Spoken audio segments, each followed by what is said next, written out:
Welcome अमर sir YouTube channel. इस पर आप सबों का स्वागत है। SBI PO 2020 के लिए जो वैकेंसी आई है उसके लिए मैं स्टडी प्लान लेकर के आया हूँ।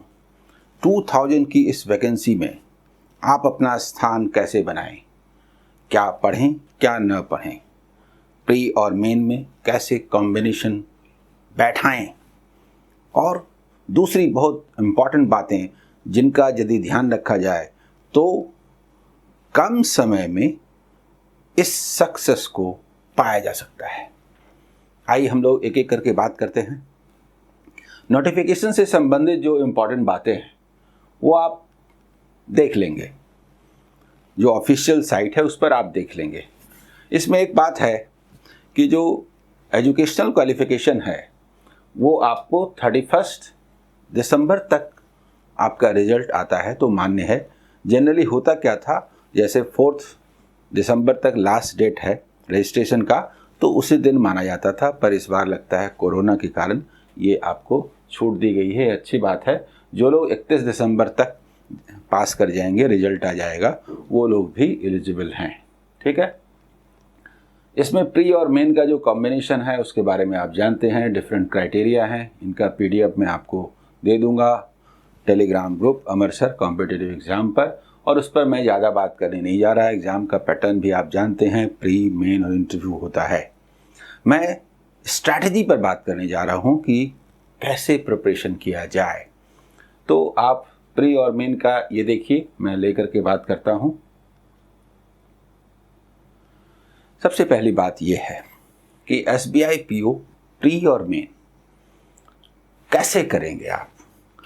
प्री एग्ज़ाम के लिए आपको 45 डेज़ का टाइम है और फिर मेन एग्ज़ाम के लिए लगभग 20 से 25 डेज़ मिलेंगे अलग अलग दिनों में जिनका एग्ज़ाम संपन्न होगा उनको। तो जनरली क्या होता है, बस प्री एग्ज़ाम के लिए स्टूडेंट भिड़ जाते हैं और स्ट्रैटेजी प्री एग्ज़ाम के लिए बना दी जाती है। ये सबसे बड़ा मिस्टेक है। प्री एग्ज़ाम का प्रिपरेशन आप करेंगे तो एक तो मेन का करने से प्री में पास करना आसान होता है, इससे भी वंचित रहेंगे, और दूसरा प्री के बाद मेन के लिए इतना टाइम नहीं बचता कि आप प्रिपरेशन कर सकें। प्री कम मेन तो कैसे, ये बोलना तो बड़ा आसान है, प्री कम मेन। हाउ, कैसे इम्प्लीमेंट करें। तो एक तो मैंने YouTube पर लाइव क्लासेस शुरू किए हैं शाम में 7 बजे, या टाइम अगर इधर उधर होता है तो मैं पहले से नोटिफिकेशन दे दूंगा और उसमें मैं स्ट्रैटेजी जो बना रहा हूं उसके अनुसार चलूंगा। तो अच्छा है, आप उसको फॉलो करें। लेकिन मैं इस वीडियो में बताना चाहता हूं, स्ट्रैटेजी बताना चाहता हूं कि आप प्री के उन टॉपिक्स पर पहले ज़्यादा जोर दें जो मेन का इम्पॉर्टेंट पार्ट है। यानी मेन एग्ज़ाम का एक भाग आप कर लें और मेन के लिए जो स्ट्रैटेजी होनी है उसमें टोटल जो 45 मिनट्स में 35 क्वेश्चंस का होता है उसमें 10 to 15 क्वेश्चंस पर कंसंट्रेट करने का सवाल आएगा।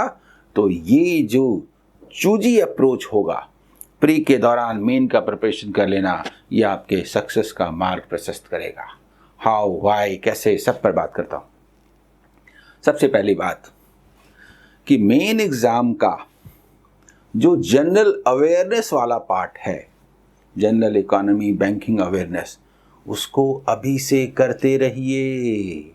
आपके फाइनल सिलेक्शन में उसका बड़ा रोल होने वाला है, क्योंकि वहाँ मैथमेटिक्स और रीजनिंग के क्वेश्चन बनाने में दिक्कत होती है, लो स्कोरिंग होता है, और जनरल अवेयरनेस में आपके द्वारा लाया गया 1 मार्क बहुत बहुत मायने रखता है।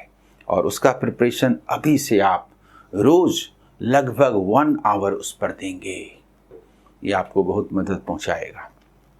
इंग्लिश प्री में भी है, मेन में भी है, इसलिए इंग्लिश को आप इग्नोर नहीं कर सकते। लेकिन आप टेंशन फ्री इसलिए हैं कि नहीं प्री में और नहीं मेन में सेक्शनल कट ऑफ है। यानी सेक्शनल कट ऑफ नहीं है तो इंग्लिश में हिंदी मीडियम के जिनका कि इंग्लिश वीक है उन पर प्रेशर नहीं है, जो पाए वो प्लस है। टेंशन नहीं है कि ये स्कोर करना ही है, नहीं तो क्वालिफाई कैसे करेंगे, तो ये टेंशन नहीं है। लेकिन प्री और मेन दोनों को ध्यान में रख करके 1 आवर आप इंग्लिश पर देंगे, यानी इंग्लिश और जनरल अवेयरनेस पर 1 आवर ईच मैं चाहता हूं कि रोज आप ये समय दें। ये जरूरी है मेन एग्जाम को ध्यान में रख करके। प्री में भी इंग्लिश में आपको इसका फायदा मिलेगा। हिंदी मीडियम के स्टूडेंट भी 45 डेज में अगर रोज 1 आवर पढ़ते हैं तो वो एक अच्छा खासा नंबर ला सकते हैं और इससे उन पर दबाव कम हो जाएगा। ठीक है, रीजनिंग आप जैसे पढ़ते हैं पढ़िए, उस पर मेरा दबाव नहीं है, उसके लिए मैं वो योजना नहीं बनाने जा रहा हूं। लेकिन रीजनिंग में जो लोग भी कमेंट करते हैं उनके लिए मैं ये कहता हूं कि पजल सेक्शन उसका इम्पॉर्टेंट पार्ट है मेन में, तो आप उसका एक एरिया चूज कर लीजिए, पूरी तरह से इग्नोर नहीं कीजिए, और उसका एक भाग जो सिटिंग अरेंजमेंट से संबंधित होता है वो वाला पजल जरूर करें जिनको पजल में दिक्कत होती है। ठीक है, मेन जो ये प्लानिंग है वो मैथमेटिक्स को लेकर के है, और आप जानते हैं कि ओनली मैथमेटिक्स के बल पर उस स्टूडेंट ने, कश्मीर के उस स्टूडेंट ने पूरे देश में एसबीआई में 3rd स्थान पाया था, 3rd all India rank, only math के बल पर। इसलिए सेक्शनल कट ऑफ है नहीं और आप आराम से सक्सेस पा सकते हैं, इसलिए मेरा पूरा जोर मैथमेटिक्स को लेकर के है। ठीक है, तो पहले तो मैंने कह दिया कि प्री और मेन में आप कॉम्बिनेशन तालमेल बैठाएंगे। डिटेल में मैंने लिख दिया है, इसका पीडीएफ भी अवेलेबल रहेगा Amar sir competitive exam Telegram group में। और मैं बताता हूं कि मैंने जो लाइव क्लासेस शुरू किए हैं उसमें एक नया एक्सपेरिमेंट भी किया है, वो भी आप देख रहे होंगे, मैं उसकी चर्चा भी करूंगा। सबसे पहली बात यह है कि जो बेसिक चैप्टर्स हैं वो मैंने लिख दिए हैं। देखिए इधर, इसमें problem based on edges, partnership, average, percentage, simple और कंपाउंड। इसके बाद दूसरी साइड मैंने लिखा है थोड़ा मेन को ध्यान में रख करके, time and distance, train, boat and stream, time and work, pipes and cistern, permutation, combination and probability. मैंने प्री के 2 भाग किए। जो सेकंड वाला पार्ट है वो मेन एग्जाम के ख्याल से बहुत इंपॉर्टेंट है, जिसमें सीधा सीधा मेन एग्जाम में क्वेश्चंस आएंगे, लेकिन मेन एग्जाम में डेटा इंटरप्रिटेशन भी आना है, और भी नहीं, वही तो 70 से 80% पार्ट है, क्योंकि कैसलेट और नए तरह का नंबर सीरीज और डेटा सफिशिएंसी मिसलेनियस इनइक्वालिटी के साथ भी आते हैं, तो करीब करीब 70% वेटेज डीआई सेक्शन का होता है। तो डीआई आप कैसे बनाएंगे? मेंस लेवल का, प्री लेवल का भी है, मेंस का भी है। तो बेसिक कुछ चैप्टर्स हैं जो मैंने लिखा है, basic calculation, percentage, average and method of alligation. ये बेसिक चैप्टर्स हैं, इन पर कमांड किए बिना मैथमेटिक्स में अच्छा करना संभव नहीं है, तो ये तो मैथमेटिक्स के लिए जरूरी है। इन 4 चैप्टर पर कमांड कीजिएगा तो आपको आगे काफ़ी सुविधा होगी किसी भी चैप्टर में। इसके बाद मैंने जो लेफ्ट साइड में इधर लिखा है,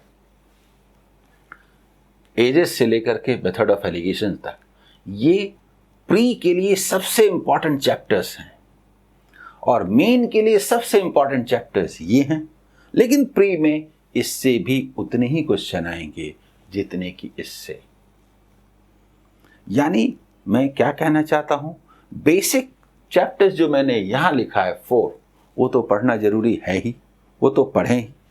सबसे पहले आप इनको पढ़ें। मैंने कहा ना, प्री और मेन दोनों का प्रिपरेशन करना है। इसका मतलब कि यदि इन चैप्टर्स पर आपने कमांड कर लिया तो मेन एग्जाम के लिए आपने बहुत अच्छी तैयारी कर ली, ये आप समझ लीजिए। क्योंकि मेन एग्जाम के लिए डीआई जो आप बनाएंगे वो तो ठीक, नहीं भी बनाएंगे मेन के लिए तो भी चलेगा, क्योंकि मेन एग्जाम के लिए प्री एग्जाम के बाद जब आप स्पेशली डीआई पढ़ने जाएंगे तो इन्हीं चैप्टर्स को ठीक से पढ़ना पड़ेगा। कैलकुलेट करने जाएंगे, इन्हीं चैप्टर को ठीक से पढ़ना पड़ेगा।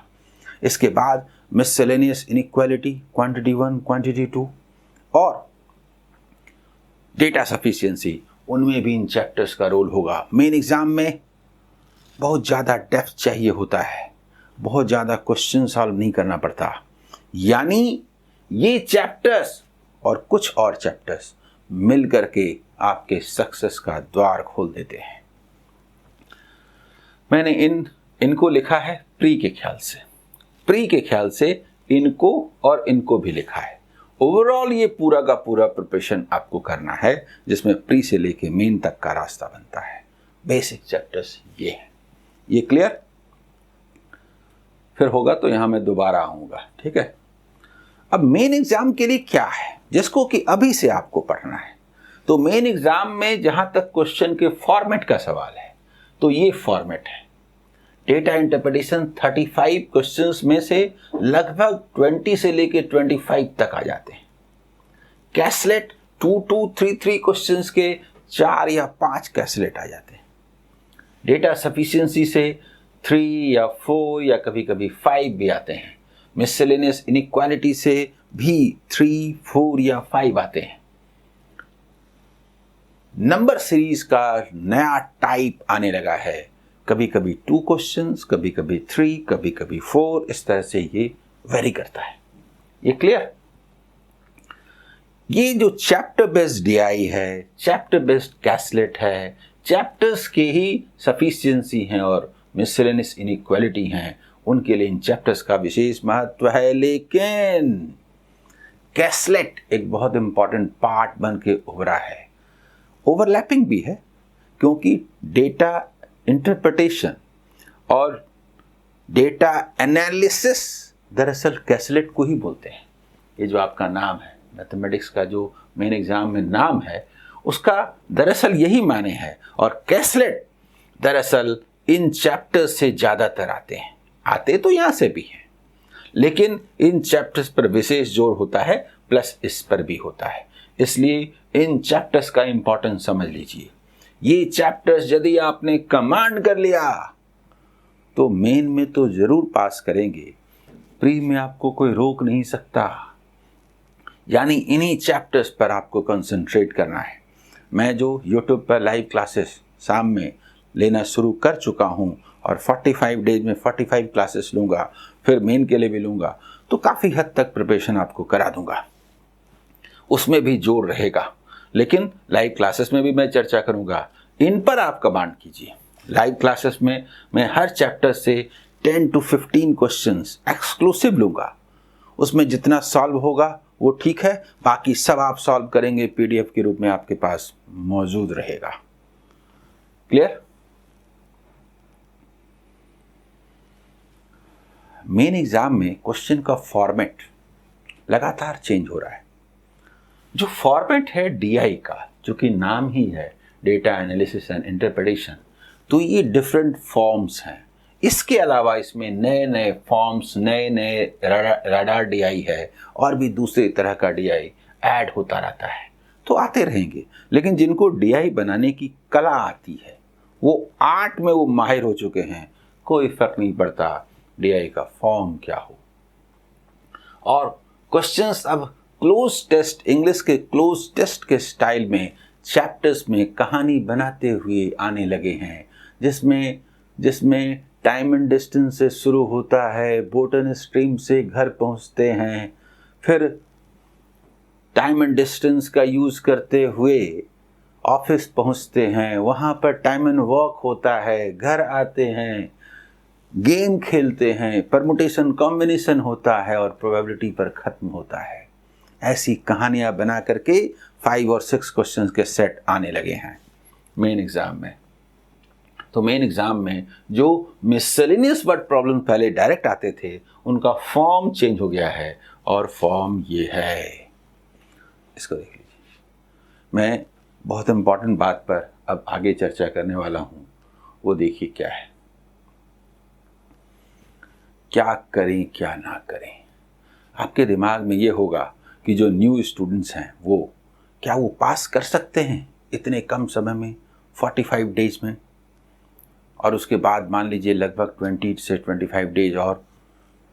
तो मेरा कहना है कि आसान तो नहीं है। 45 डेज में इतने कॉम्पिटिटिव समय में, जबकि स्टूडेंट जो बैठते हैं उसमें आधे से ज़्यादा इंजीनियर्स होते हैं और गवर्नमेंट सेक्टर में जो रुझान है तो उतना आसान तो नहीं है, ये बात तो मैं कहूँगा, लेकिन असंभव भी नहीं है। मैं ऐसा क्यों बोल रहा हूँ? क्योंकि डिसिप्लिन्ड स्टडी ज़रूरी है। मैं ऐसा क्यों बोल रहा हूँ? क्योंकि यहाँ आपका कंसंट्रेशन तोड़ने के लिए तरह तरह के राक्षस आएंगे। एक राक्षस आएगा मॉक टेस्ट लेकर के, दूसरा राक्षस आएगा प्री प्री प्री करता हुआ। ऐसे राक्षस आते रहेंगे, आपका ध्यान भटकाते रहेंगे। इसलिए इस टफ कॉम्पिटिटिव फेज में इन राक्षसों का मुकाबला करते हुए आपको प्रिपरेशन करना है, कंसंट्रेशन को बनाए रखने के बारे में सोचना है। जो सही तरीका है आपको फील होगा कि वो क्या है। जब आप इम्प्लीमेंट करेंगे तो आपको अच्छा लगेगा, अंदर से गुड फीलिंग आएगी। आप जानते हैं जब आप कोई काम करते हैं अगर अच्छा होता है, सही होता है, तो अंदर से फीलिंग आती है कि यस मैं सही डायरेक्शन में जा रहा हूँ। और अगर अच्छा नहीं होता है तो अंदर से लग जाता है कि ठीक नहीं है ये रास्ता। कोई आपको कितना भी सजेशन दे, एक दिन आप इम्प्लीमेंट करेंगे, करने के पहले समझ में आ जाएगा कि वो अच्छा है कि बुरा। मैं कहता हूँ कि चैप्टर के कॉन्सेप्ट से कोई समझौता नहीं, मुझे रट्टा नहीं मारना है, फॉर्मूले के पीछे नहीं जाना है, कॉन्सेप्ट को क्लियर करना है। डिसिप्लिन्ड स्टडी, बेकार के क्वेश्चंस नहीं बनाने हैं, ओनली प्रीवियस ईयर्स के क्वेश्चंस बनाने हैं। लोग भटकाने आएंगे कि प्रीवियस ईयर्स के क्वेश्चन बनाने से क्या होगा, वही आ जाएगा क्या? मैं कहूँ यस आ जाएगा। इतने क्वेश्चन आ जाते हैं कि आराम से क्वालिफाई कर सकें, लेकिन कोई भी क्वेश्चन उस कॉन्सेप्ट से बाहर होता ही नहीं है जो आप समझे हुए होते हैं। फॉर्मूला पढ़ते हैं तो एक नया क्वेश्चन आ जाता है, उसका फॉर्मूला पता नहीं, कॉन्सेप्ट का कैसे नहीं पता जी? कॉन्सेप्ट तो उससे बाहर कुछ होता ही नहीं है। मैं तो जानता ही नहीं हूं कि पिछले 40 साल में कॉन्सेप्ट किसी चैप्टर का बदला है। पूछने का तरीका बदला है, क्वेश्चन के फॉर्म्स बदले हैं, लेकिन टाइम और वर्क का मीनिंग बदल जाएगा। एवरेज, जितना बड़ा डंडा उतना बड़ा गड्ढा, ये कॉन्सेप्ट बदलने वाला है। परसेंटेज का मेरा कॉन्सेप्ट बदलने वाला है। Method of alligation with mixture कभी बदलने वाला है। कॉन्सेप्ट को पकड़िए, लीडिंग 10 to 15 क्वेश्चंस को समझ के बनाइए। वो क्वेश्चंस मैं आपको दूंगा, यूट्यूब पर लाइव कराऊंगा, उसमें रहेगा, वो आपके पास अवेलेबल रहेगा। ठीक है, तो उस कॉन्सेप्ट से पर जो क्वेश्चंस होंगे उनको लेकर के आप चलेंगे, आप आराम से कर सकेंगे। फिर देखिए, मैं ये कहता हूं कि आपको मॉक टेस्ट को अवॉइड करना है। बिना मतलब का मॉक टेस्ट नहीं देना है। अब आप मानेंगे नहीं, कैसे मानेंगे? इतने राक्षस आपका मन भटकाने के लिए घूम रहे हैं। अब उसमें आपको समझ में नहीं आएगा कि क्या करें। Mock mock mock mock, test series test series test series. भाई टेस्ट सीरीज जो सेल कर रहे हैं, मैं उन पर कमेंट नहीं कर रहा हूँ, ठीक है, मेहनत कर रहे हैं, बना रहे हैं तो सेल क्यों नहीं करेंगे, लेकिन आपके लिए फायदेमंद जो होगा वो आप काम करेंगे ना। ओनली टेस्ट जरूरी है, प्रीवियस ईयर्स के क्वेश्चंस की प्रैक्टिस जरूरी है टेस्ट फॉर्म में, चाहे वो ऑफलाइन खुद दें, ऑनलाइन दें, जो भी दें, लेकिन 100 क्वेश्चंस का जो प्रैक्टिस सेट बनाया जाता है एकदम बेकार है। मेमोरी बेस्ट हो तो चलेगा, 100 नहीं। मैथमेटिक्स में 35 क्वेश्चन है तो 35 क्वेश्चन का टेस्ट होना चाहिए, 35 भी नहीं होना चाहिए, वो तो 1-2 आप दे दीजिए, अलग बात है। टेस्ट होना चाहिए नंबर सीरीज के 5 क्वेश्चन का, ओनली 5 क्वेश्चन।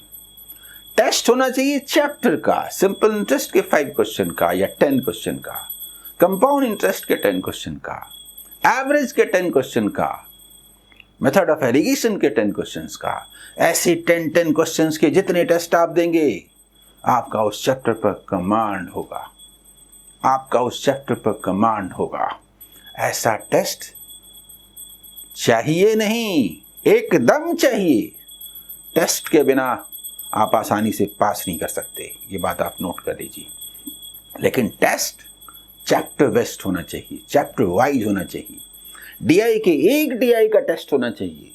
5 मिनट्स में प्री का क्वेश्चन बनता है कि नहीं, और करीब करीब 10 मिनट्स दीजिए मेन का डीआई सेट सॉल्व होता है कि नहीं। समझ गए?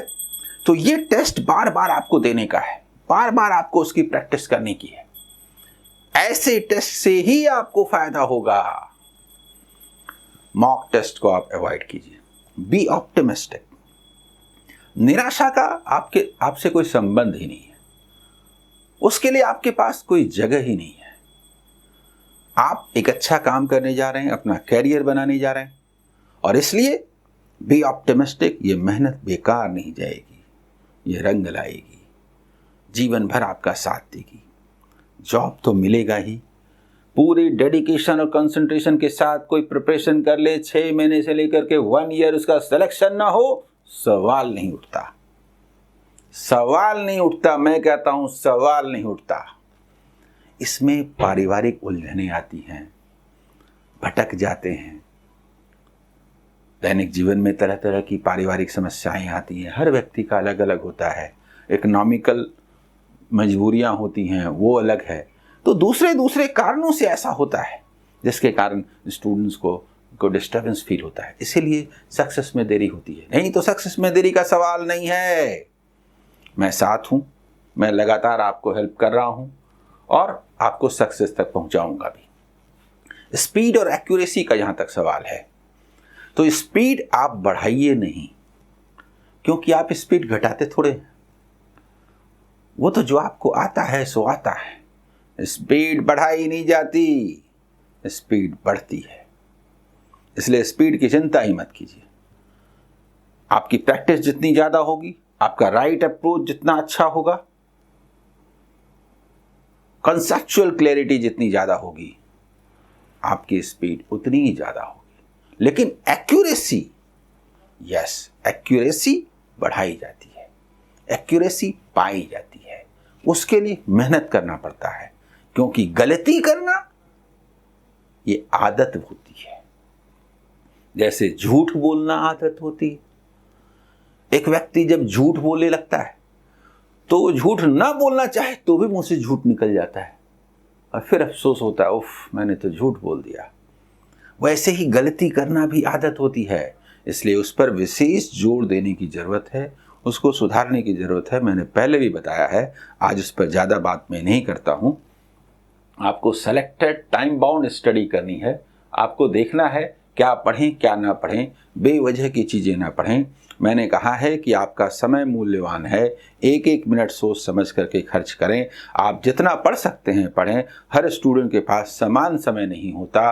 कोई 4 से 5 आवर्स ही पढ़ सकते हैं जो वर्किंग हैं, और कोई 10 to 12 आवर्स भी पढ़ सकते हैं। सक्सेस सबों को मिल सकता है। किसने कितने डेडिकेशन के साथ स्टडी की, डिसिप्लिन्ड स्टडी की, राइट डायरेक्शन में स्टडी की, इसी पर सक्सेस निर्भर करेगा। ये न पहला एग्जाम होना है न अंतिम।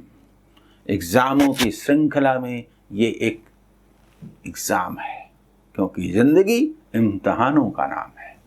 मैं आपके साथ हूं। Be optimistic. अंत में मैं यही बोलूंगा, पूरे पॉजिटिव अप्रोच के साथ तैयारी में लग जाइए। All the best.